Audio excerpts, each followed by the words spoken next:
Une femme célèbre ou anonyme, une histoire. Parole de femme, un podcast réalisé en partenariat avec Skoda. Parole de femme. Ici, elles mènent leur vie comme elles l'entendent et elles assument tout. Elles sont entrepreneuses, artistes, altruistes, courageuses, têtues, ambitieuses, passionnées.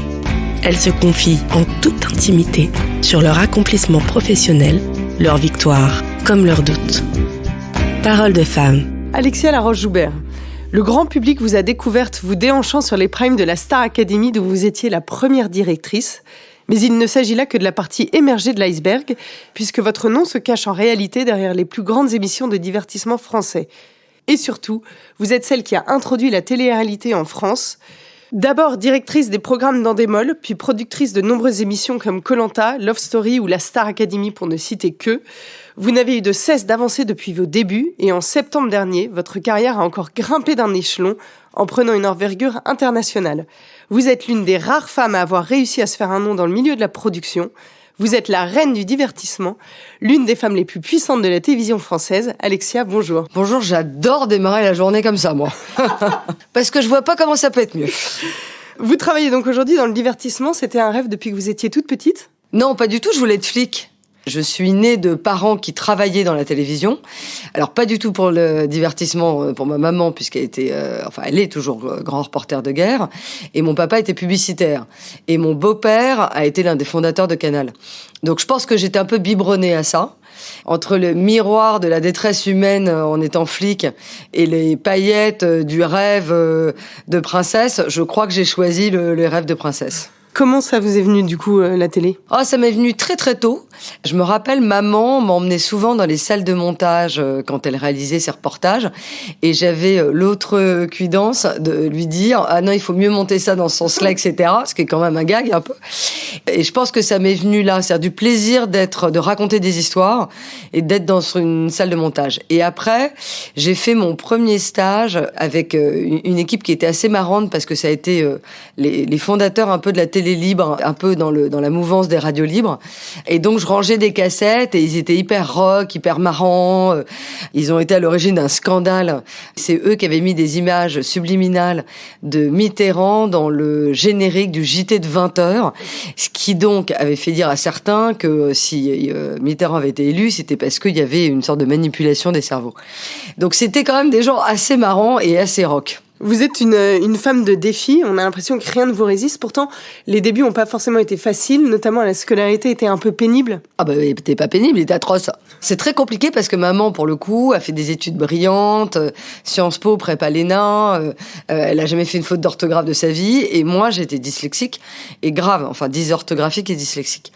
L'école a été une souffrance, j'ai appris à lire, à écrire à 11 ans, et un jour, comme ça, je me retrouve chez la pédopsie avec ma fille, et puis à un moment, elle me regarde, elle me dit « Racontez-moi l'école », et là, devant ma fille, je fonds en larmes. Et je pense que ça a été un traumatisme profond de autant travailler pour si peu de résultats. Et quand est-ce que se fait le virage où là, d'un coup, vous réussissez ? Déjà, je pense que j'ai eu le bac, et je me rappelle quand je suis allée regarder les résultats avec maman, j'ai regardé ce qui était récupéré en septembre, vous savez, les rattrapages de l'oral. Et je me vois pas, je me dis, maman, voilà, je l'ai pas, hein, c'était prévisible.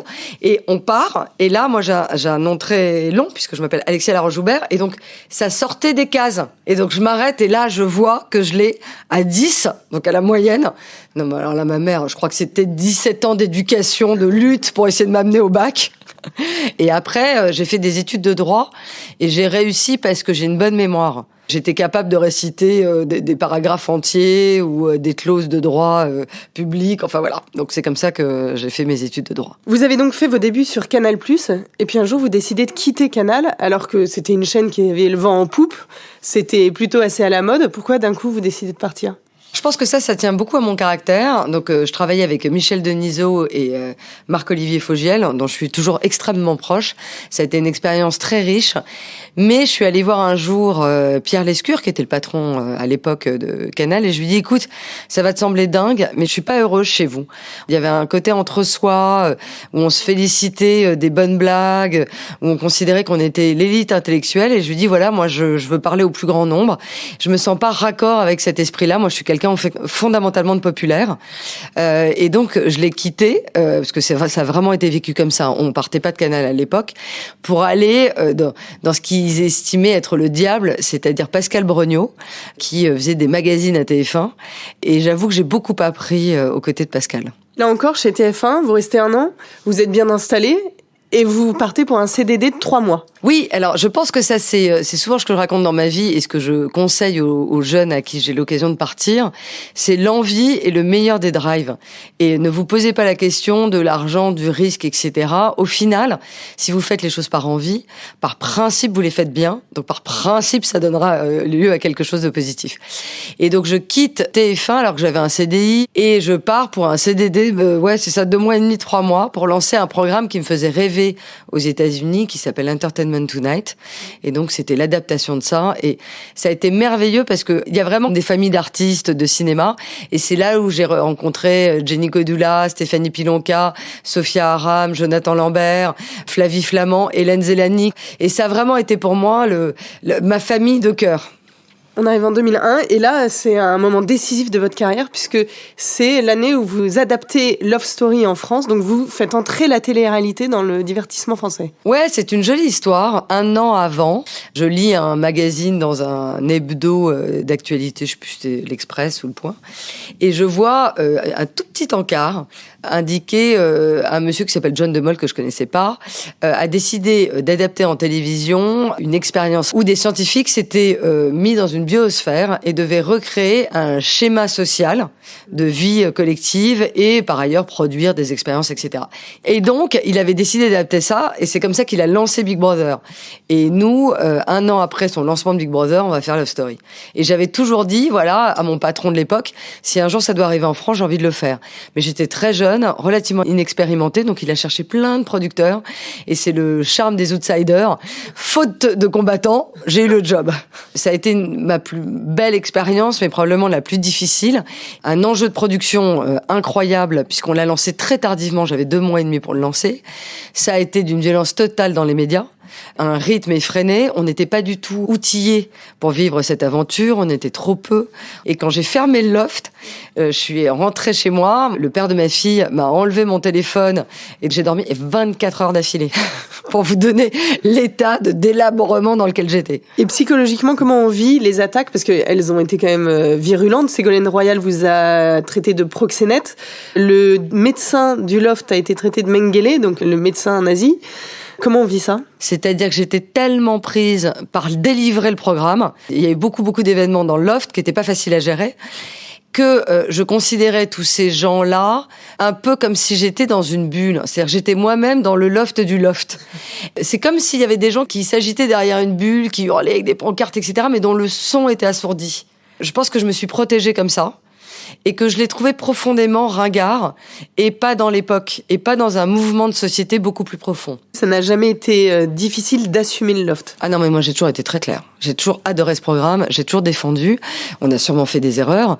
On suivait pas suffisamment les candidats à la sortie parce que nous-mêmes, on savait même pas qu'il fallait les suivre. En revanche, c'est un programme que j'adore et je serais très heureuse un jour si je pouvais le refaire même. Qu'est-ce qui vous plaisait dedans? C'était la prise du téléviseur de papa et de maman par des jeunes. C'est la première fois qu'on donnait la parole à des jeunes comme ça. C'était d'une modernité totale dans la forme. Il y avait cette notion que les jeunes ont depuis, évidemment, avec les réseaux sociaux. Ma vie a une valeur et je veux vous la raconter, même dans les moindres détails. Même manger un plat de spaghettis devient un événement. Et donc ça m'amusait beaucoup. Je trouvais que ça donnait de la valeur au quotidien. Et il y avait ce mélange de monde. Parce que il y avait à la fois Loana, Stevie, mais Jean-Édouard et Laure. Et c'est, je pense, ce mélange de société n'avait jamais lieu dans la vraie vie.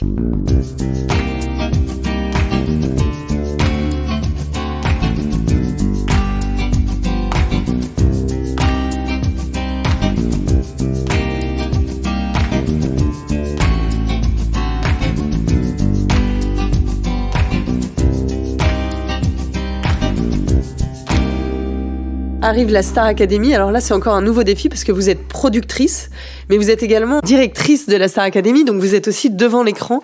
Comment vous vivez cette double casquette? Je le vis avec le regard d'une productrice. C'est-à-dire qu'on me le propose, parce qu'on n'arrivait pas à trouver quelqu'un qui joue ce rôle-là. Et mon patron me le propose de la manière la plus simple du monde. Il me dit, tu produis, ça doit être la même chose que d'être directrice, hein, donc t'as qu'à y aller. J'ai dit, oui, t'as raison. Je pouvais donner un ton. Par exemple, je trouvais qu'ils étaient insupportables, mal élevés et qui rangeaient pas leur chambre. J'allais pas dire à quelqu'un, tu leur dis ça.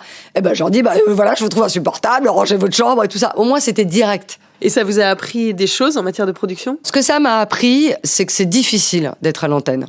Je pense que j'ai un regard avec une incroyable tendresse auprès des animateurs et animatrices. Moi, j'avais les mains moites quand je montais sur le plateau de la Starac, mais un truc.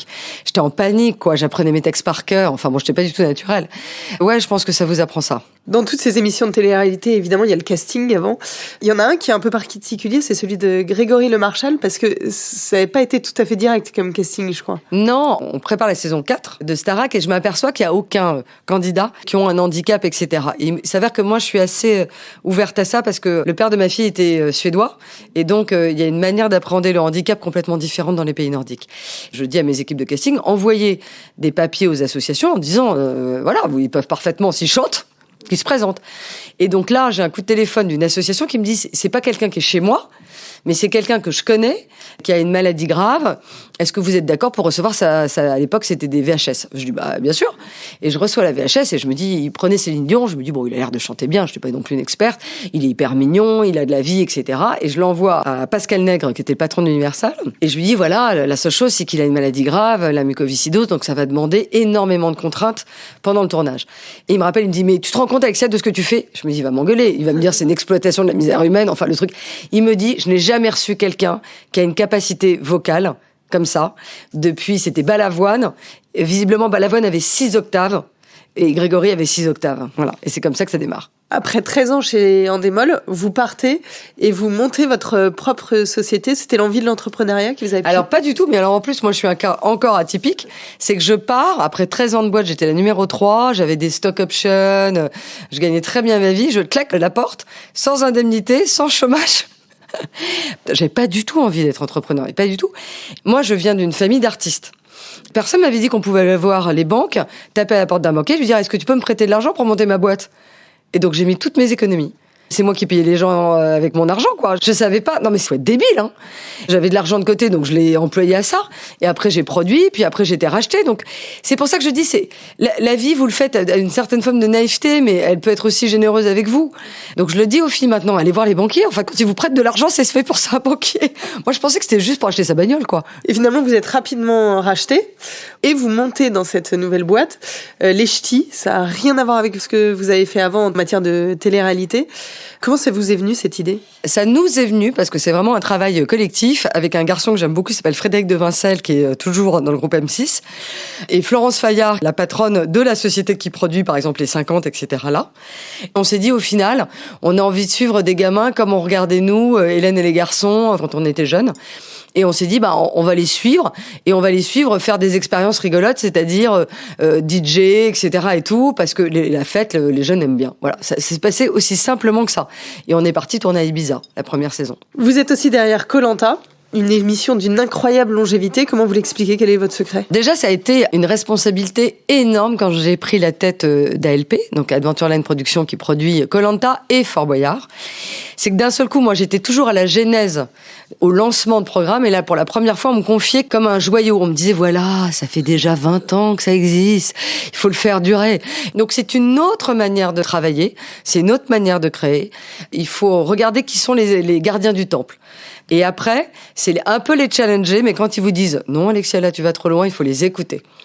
On a réussi à maintenir la marque avec énormément de succès, même plus que certaines époques.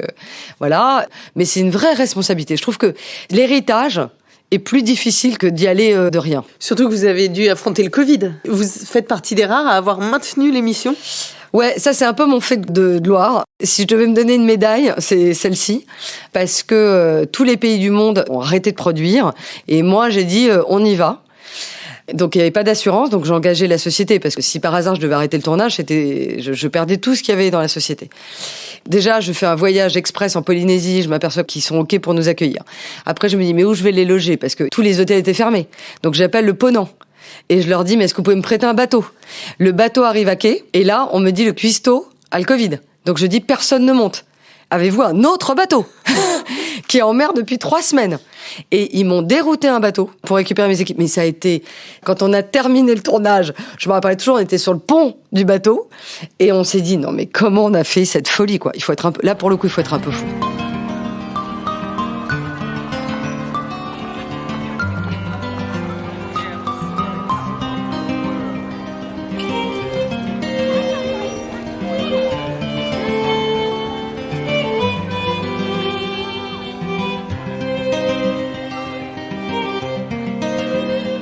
Alors aujourd'hui, votre carrière a encore monté d'un cran puisque vous êtes la PDG de Banijay, donc une énorme maison de production.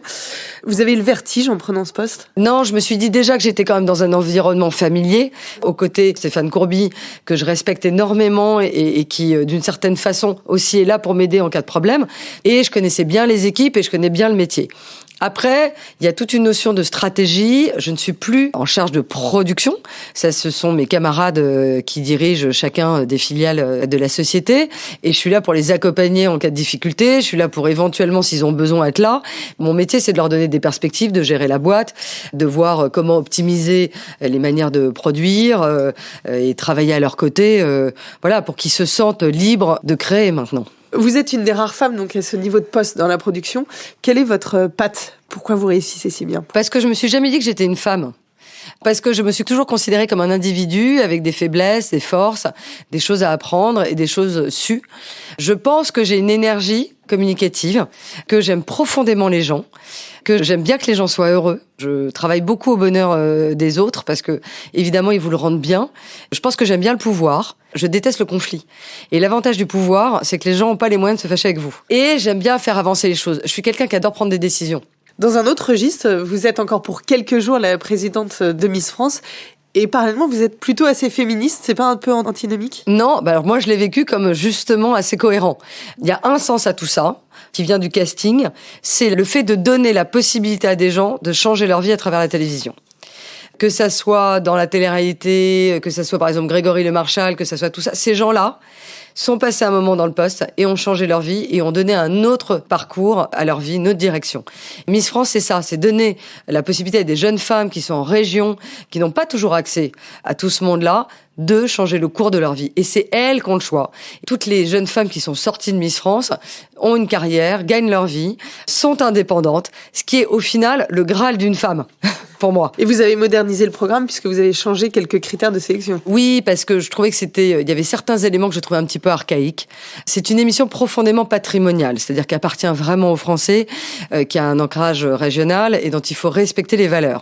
Néanmoins, je trouvais que ça n'avait pas de sens de dire qu'une mère de famille, donc une maman ne pouvait pas se présenter. Moi, il s'avère que j'ai perdu le père de ma fille. Ça m'a pas empêché de continuer ma carrière alors que j'ai élevé ma fille seule. Donc, ce que je veux dire, c'est qu'il faut laisser le choix aux femmes de tout assumer. Alors, c'est difficile, c'est ce qu'on leur a dit. On n'a pas de crèche chez Miss France, mais c'est à elles d'assumer leur choix. Voilà. Vous œuvrez beaucoup pour la parité homme-femme. Concrètement, ça prend forme comment quand vous êtes manager? Quand je suis manager, je gagne un peu plus que mon prédécesseur. Et ça, c'est important. C'est-à-dire que je me suis toujours battue pour une équité des salaires. J'ai jamais considéré que je méritais moins ou inversement automatiquement plus. Je nomme des femmes à des postes stratégiques. Là, j'ai nommé une présidente à la tête justement de la TRT, on en parlait tout à l'heure, Florence Fayard, qui avait un homme au-dessus d'elle. Et donc là, j'ai dit, il y a pas de raison, c'est elle qui fait, donc elle est présidente. Je viens d'acquérir une très jolie société qui s'appelle Authentique Production, qui est dirigée par une femme. En tout cas, je me pose pas la question de l'appartenance genrée. J'œuvre dans ce sens-là. Vous avez jamais eu le syndrome de l'imposteur? J'ai eu plein de fois le syndrome de l'imposteur. J'ai quand même un traumatisme de l'enfance. Par exemple, écrire un mail. Maintenant, les gens savent que je fais des fautes d'orthographe, mais avant, j'avais honte, quoi. J'ai résolu ce problème-là en montant pas à pas toutes les marches. C'est-à-dire que j'ai pas décidé d'un seul coup de gravir un échelon qui me semblait inatteignable. Ce que font les garçons quelquefois, ils prennent les jobs, voilà. Moi, j'ai dit, voilà, je suis arrivée à ce niveau-là, ok, donc je peux aller au niveau suivant. Donc j'ai mis beaucoup de temps. J'ai commencé à bosser à 16 ans quand même. Et donc j'ai obtenu ce poste-là à 53. Bon, maintenant, ça fait que 3 mois, hein. Peut-être que je vais me planter, on sait jamais. D'où vient cette rage de réussir? Vous avez dû comprendre que j'ai été élevée dans un milieu extrêmement favorisé, mais je me sentais assez mal dans ce milieu-là. Et donc, j'étais dans un club de sport très chic. Papa m'avait inscrit là et je montais à cheval et j'étais tout le temps avec les palefreniers plutôt que d'être avec les gens de la haute, entre guillemets. Et un jour, j'entraînais des chevaux de polo et je prends les chevaux de polo avec les palefreniers, je les emmène dans un endroit de ville. Et là, il y avait une barrière.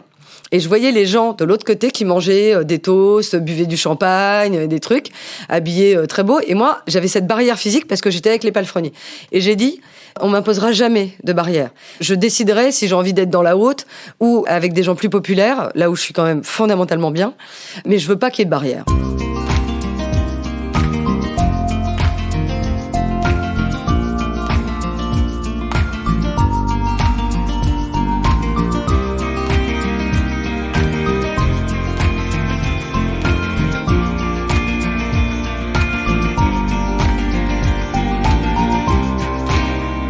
Être une femme ambitieuse et en même temps mère de 2 enfants, d'autant plus que vous avez perdu votre mari quand votre aîné avait 1 an, comment on fait pour allier les deux ?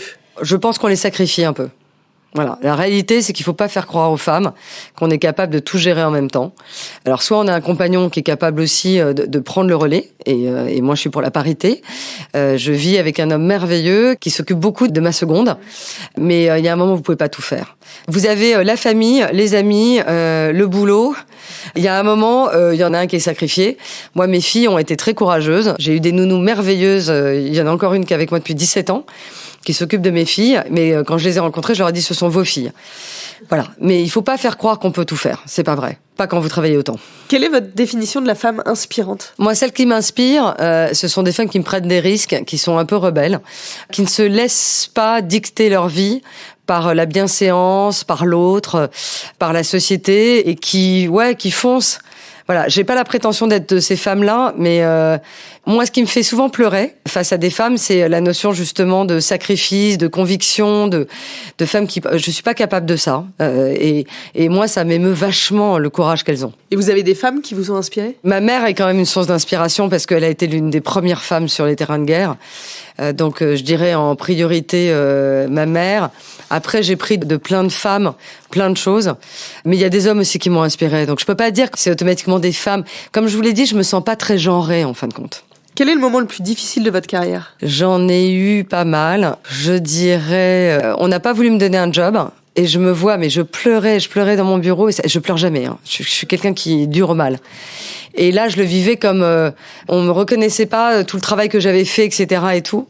Et après, je pense que ça a été très dur quand j'ai quand même quitté Endemol, d'avoir tant donné. C'est le syndrome de la bonne élève où on a l'impression qu'il faut vous donner des bons points parce que vous avez bien travaillé.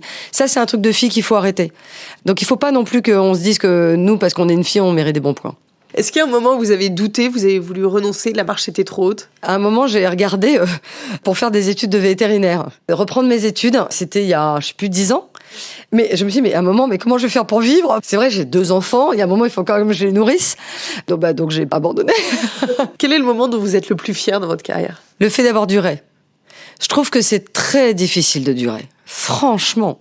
Mais ça demande une vélocité, une adaptabilité, quelquefois pas d'ego, mais à la fois un sur-ego pour quand même foncer. Enfin, je trouve que démarrer à 16 ans et être toujours là à 54, ouais, je suis assez bluffée. Là-dessus, je suis fière de moi. Et votre plus gros défi, ça a été quoi ? Un défi rétrospectif, c'est franchement que mes filles soient heureuses. Elles sont bien dans leur basket. J'en ai une qui fait des super études, l'autre elle a des super notes. Elles sont heureuses, elles sont indépendantes, elles sont rigolotes. Je m'étais pas posé la question de la maternité, mais en fin de compte, je suis assez contente de ça. Et votre prochain Everest ? Alors je le dis maintenant officiellement, je voudrais être patronne d'ADP, Aéroport de Paris. Ouais, ça fait 20 ans que je rêve d'être patronne d'ADP. Et donc maintenant, j'assume de le dire, parce que je me dis que peut-être que là, je peux être entendue. Qu'est-ce qui vous séduit dans ce défi ? Tout. Alors déjà, je suis très heureuse dans les avions. Je pense que c'est mon moment de décompression, mais enfin bon, ADP, c'est plutôt au sol. Je pense que c'est la diversité des métiers d'ADP, la difficulté à la fois sécuritaire, RH, les grands hubs, les grandes compagnies aériennes, les enjeux économiques, la transformation, tout ça. Voilà, c'est mon rêve. Donc je l'assume. Alors j'ai un copain qui est au conseil d'administration, qui s'appelle Xavier Hurstel, si tu m'entends. Vous avez un mantra qui vous définit ? J'en ai un qui est tout simple, tout ce qui est pris n'est plus à prendre. On va revenir un instant sur mon sujet de prédilection qui est l'automobile. Est-ce que vous avez un accessoire qui ne vous quitte jamais en voiture ? Alors j'ai un parfum pour voiture, un petit parapluie, j'ai toujours mon chien donc j'ai quelque chose pour qu'il puisse boire et j'ai des sacs isothermes quand je vais acheter du congelé. Quel est votre meilleur souvenir automobile ? J'ai été très longtemps avec un garçon qui avait une des plus grosses collections de voitures anciennes. Son papa, d'ailleurs, il en a fait un musée. Donc je suis une fan absolue d'auto. Ah, c'est marrant. Mon plus grand kiff quand j'étais ado, c'est mon beau-père qui avait relancé le circuit à Montlhéry de Lotus 7, de course Lotus 7, m'a emmené au milieu de l'équipe Ferrari et il y avait 30 Ferrari qui ont ouvert le moteur en même temps. Je pense que j'ai vécu une extase. Quel est votre pire moment passé en voiture ? Je pense que la voiture est vraiment un moyen de locomotion que j'adore. Donc je n'ai pas de mauvais souvenirs. Non, j'ai eu un souvenir tellement drôle. Je me retrouve à un rond-point et j'avais un vieux combi Volkswagen, très très vieux, hein, il datait des années 70.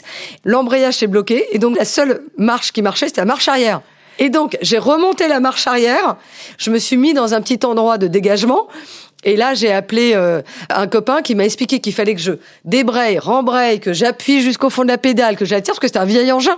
Et donc voilà. Mais c'était drôle, quoi. Au volant, vous êtes plutôt zen, énervé, vous chantez, vous écoutez de la musique, des podcasts ? Tout à la fois. J'ai une notion de rentabilité du temps. Je suis capable de faire mon sport en écoutant un truc pour... voilà. En ce moment, j'apprends l'italien. Donc, je fais des podcasts italiens. Sinon, quand je vais pas bien, j'écoute de la musique très, très fort. Quand le père de ma fille est décédé, c'était le moment où Beyoncé sortait Crazy. Et je mettais ça à donf. Et en fin de compte, je pense que cette musique m'a sauvée. Je pense que la notion de voiture, de conduire, d'être avec cette musique, ça m'a beaucoup aidée. Et pour finir, comme le veut la tradition de Parole de Femme, on part en road trip. Alexia, vous nous emmenez où ? Oh là là, alors moi déjà mon rêve, c'est d'avoir une voiture avec un Airstream. Vous voyez ce que c'est ? C'est une sorte de caravane américaine, vous savez, en alu. Et là, je vous emmène partout. Alors peut-être là, je prendrai la route de Paris pour aller dans ma maison qui est en Sicile, à Syracuse, pour traverser toute l'Italie. Et je trouve que la vraie liberté, c'est d'avoir son camping-car. Moi, je le vis comme ça, en tout cas ma liberté. Et donc j'ai dit à mon mec qu'il fallait qu'il s'attende à ça bientôt, qu'on parte en camping-car, quoi. Alexia, au revoir et un grand merci pour ce moment au cœur du divertissement français. Merci à vous. C'était Parole de Femme, un podcast réalisé en partenariat avec Skoda. À chaque épisode, une femme célèbre ou anonyme, une histoire. Ici, elles mènent leur vie comme elles l'entendent et elles assument tout. Elles se confient en toute intimité sur leur accomplissement professionnel, leurs victoires comme leurs doutes. Parole de Femme,